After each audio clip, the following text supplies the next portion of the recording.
Hello, good morning, good morning, good morning mga kababayan, mga kabonets. Bakit dinawit si Senator Bato at Senador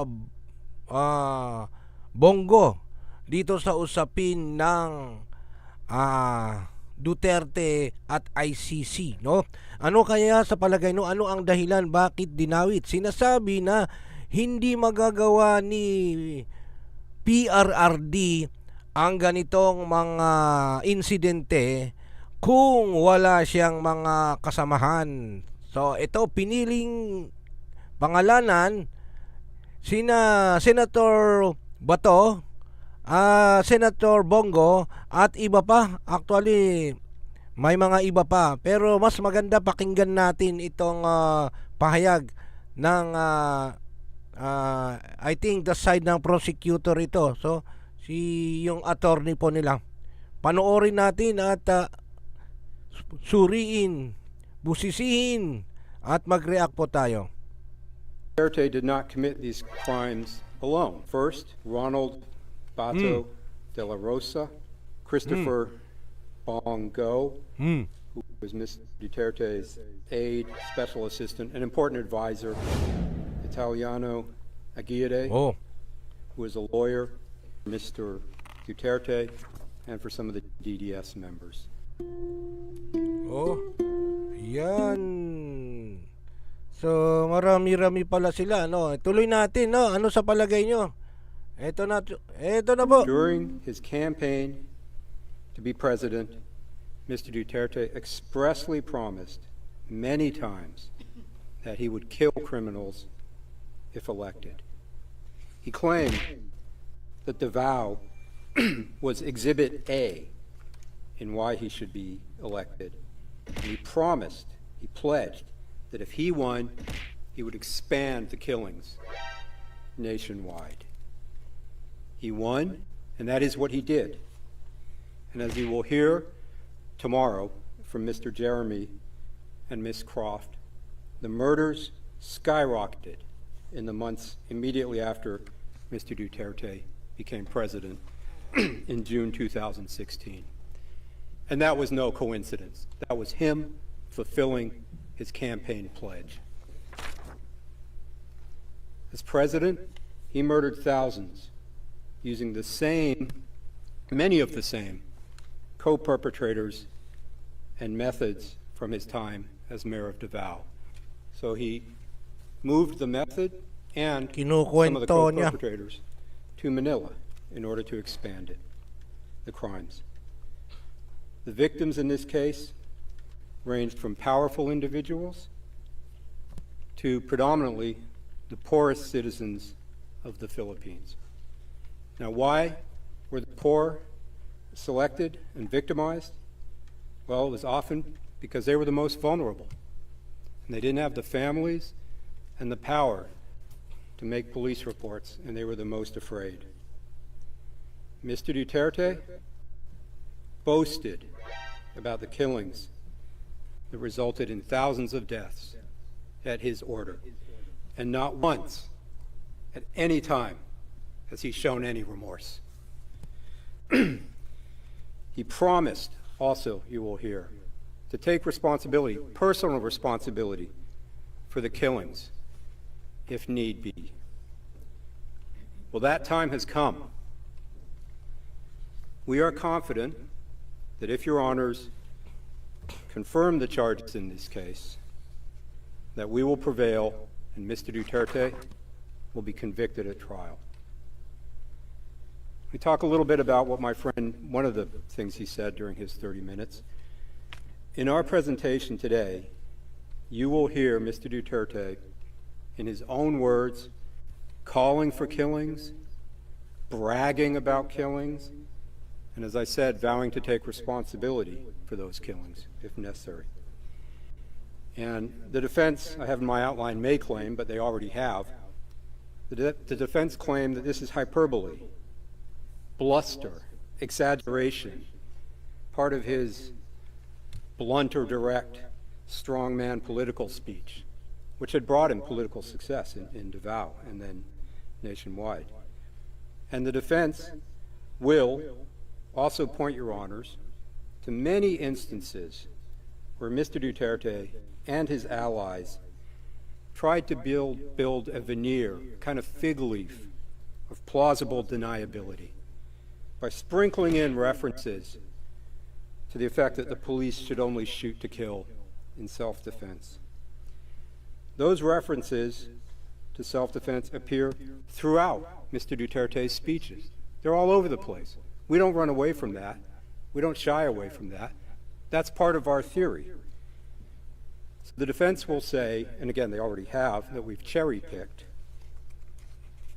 the statements we show you, but we have not. We acknowledge these many references to self-defense in Mr. Duterte's speeches. But the evidence which is in our pre-confirmation brief, and some of which will lead today, overwhelmingly shows that those references to self-defense and following the law and to due process are nothing but nonsense. Keep in mind, as mayor, he created a death squad. A leader who creates, leads, arms, and funds a death squad is not interested in due process or following the law.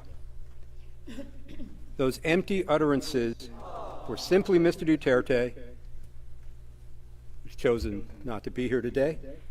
Those were simply him acting as the former prosecutor, trying to build in some semblance of a defense, preparing for the day, should it ever come, as it now has, that he would be held to account.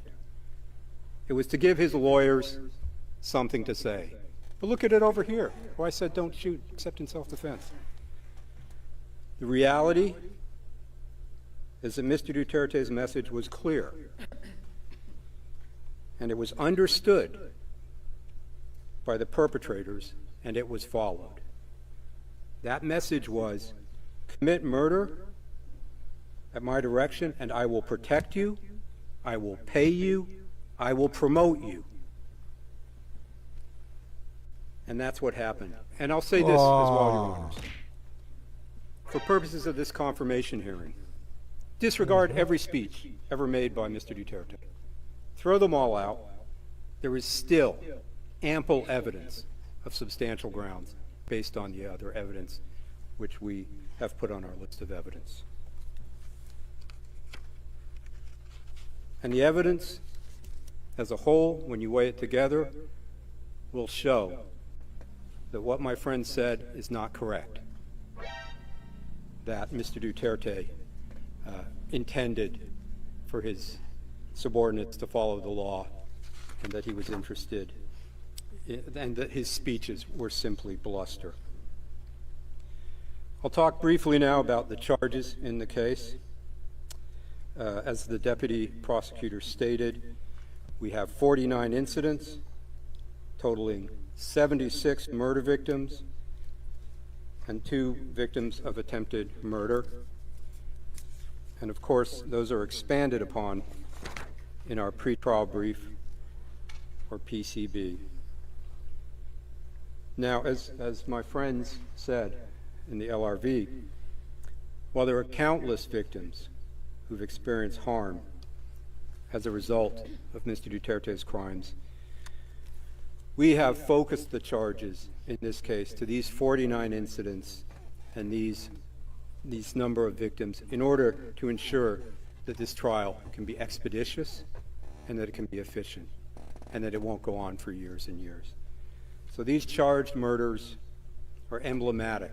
They're representative of Mr. Duterte's larger killing campaign. Ilan yun? 49? So marami-rami na rin I was po going yun. to talk about the legal standard for today, but Your Honors explained it extremely clearly in the beginning of the introduction. Marami-rami. So I won't go into it, other than to say, of course, the standard we have to meet is substantial grounds, which I am confident we will. The only thing I would add is that this stage of the proceedings, in addition to not being a mini trial or a trial before a trial, it's also not the time for the chamber to in-depth determine the credibility of witnesses. That can only be addressed by the trial chamber when the witnesses are called to testify before the judges and their evidence is properly tested.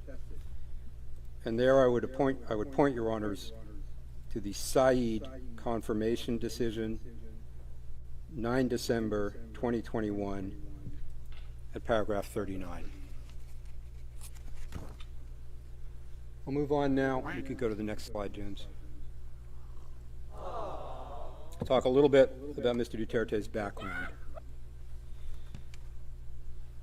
He was born on the 28th of March, 1945, and he prides himself, or portrays himself at least, as someone who understands the problems of the poor.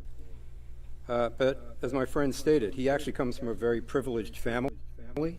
His father was a lawyer, a politician, even a provincial governor. And as a young man, Mr. Duterte became a lawyer.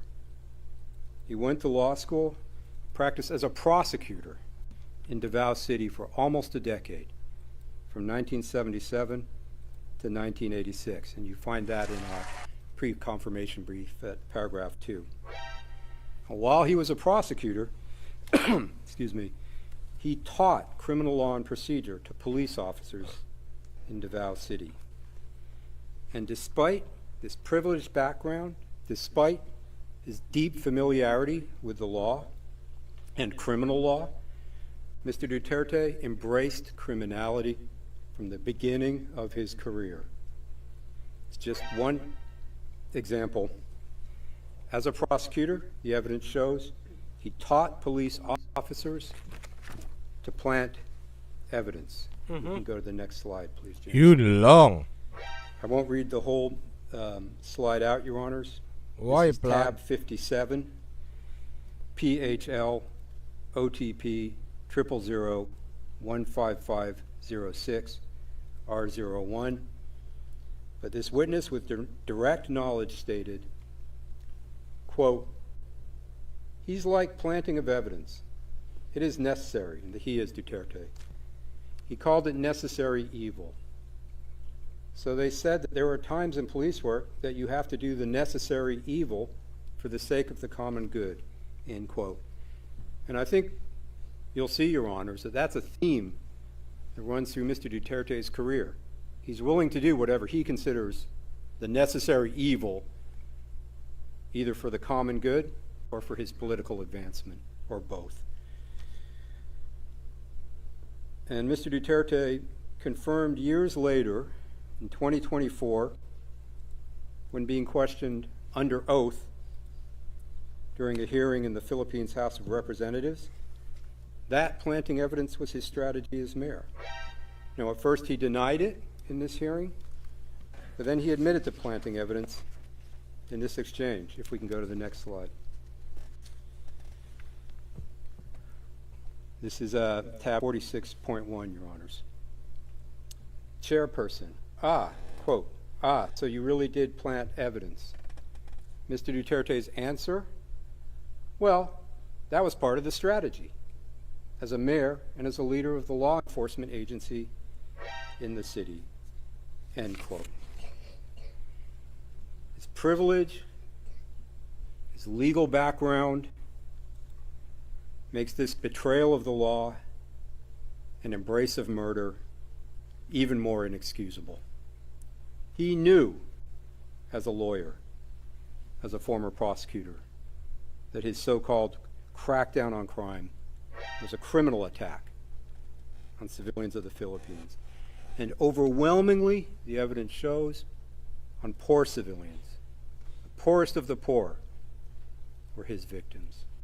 He knew his conduct, at its core, was criminal. You. And not only did Mr. Duterte clearly intend his criminality, he openly bragged about it. Right up until his arrest, and we'll get to that later, but right up until his arrest, he bragged about it. He thrives on a tough guy persona or image that he's tried to create for himself. My friend talked about him riding motorcycles. Well, one example I'll show you is from 2007 now, if we could play that, James. And I should say this is tab 18.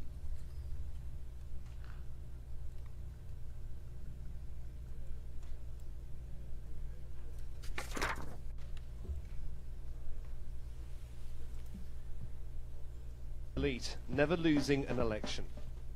So, riding a Harley Davidson, shooting a semi-automatic pistol. This is the image he's trying to create from the beginning. He likes to pose with weapons. If we can go to the next one, James. This is tab 80. And here in this photo, which was published in a newspaper, you can see Mr. Duterte holding an assault rifle. And I'll just note that we also see in this photo, to the immediate left of the photo, Ronald Bato de la Rosa. Bato is the nickname. And to Mr. Duterte's immediate right, Isidro La Peña. And we'll hear more about them later. Even days before he was arrested, 3 days before he was transferred to The Hague, this tough guy persona was on display again during a speech in Hong Kong. He brushed off the possibility of an ICC arrest warrant, and he referred to the ICC, quote, as motherfuckers who have been after him for a long time, end quote. This is him on March 9th, 2025, if you could play that, James.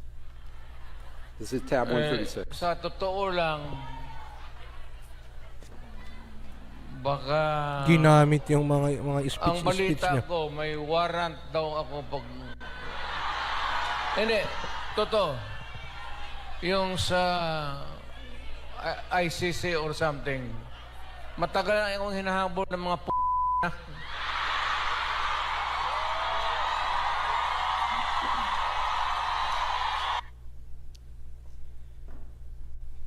That's him 3 days before coming to The Hague. Of course, after arriving in the Hague, his lawyers very soon began arguing that Mr. Duterte was not fit enough for these proceedings. He wasn't physically or mentally fit enough to be put on trial or for his charges to be confirmed. But fortunately, a panel of 3 medical experts that Your Honors appointed found unanimously that he is.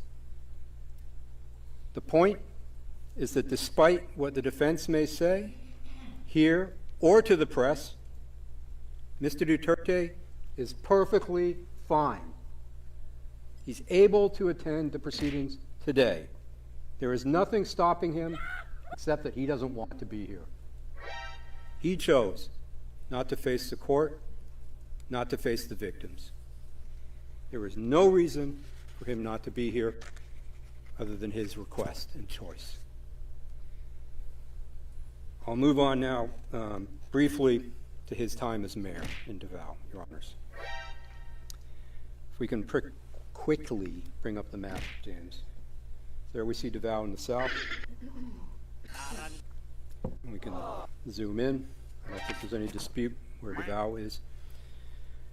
He was first elected mayor of Davao City in 1988 and served as mayor for more than 20 years, between 88 and 2016.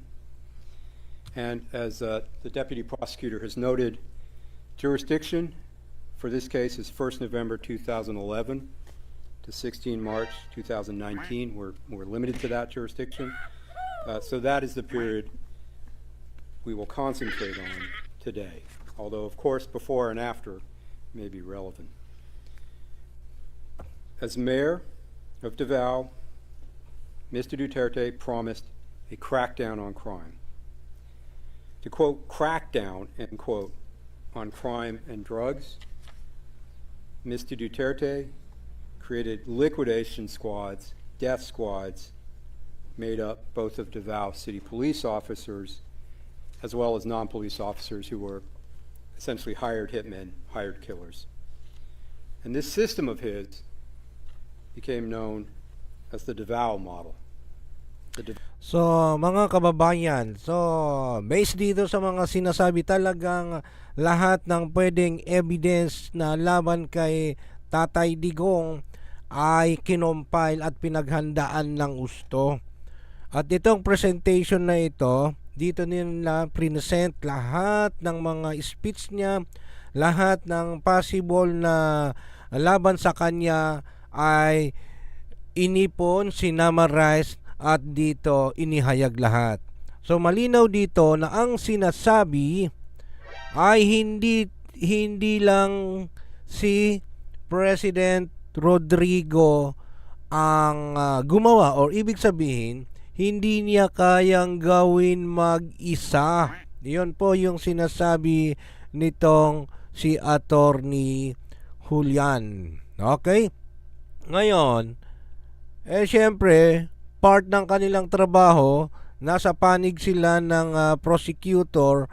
So, pakitaan ng mga evidence. Pagdating po kasi sa korte, nakabase po sa mga evidence na isasubmit nila, at doon titimbangin ng presiding judge kung sinong mas matimbang. Okay? Ngayon, malinaw po na itong presentation ay lahat ng evidence na laban kay Tatay Digong or former President Rodrigo Duterte. Pero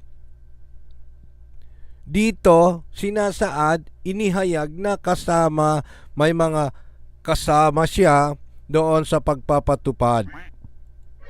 'Di ba? O, sino yung mga napangalanan? Number 1, yung dalawang senador, si Senator Bato at si Senator Bongo. Alam naman natin na siyempre lahat ng ginagawa nila is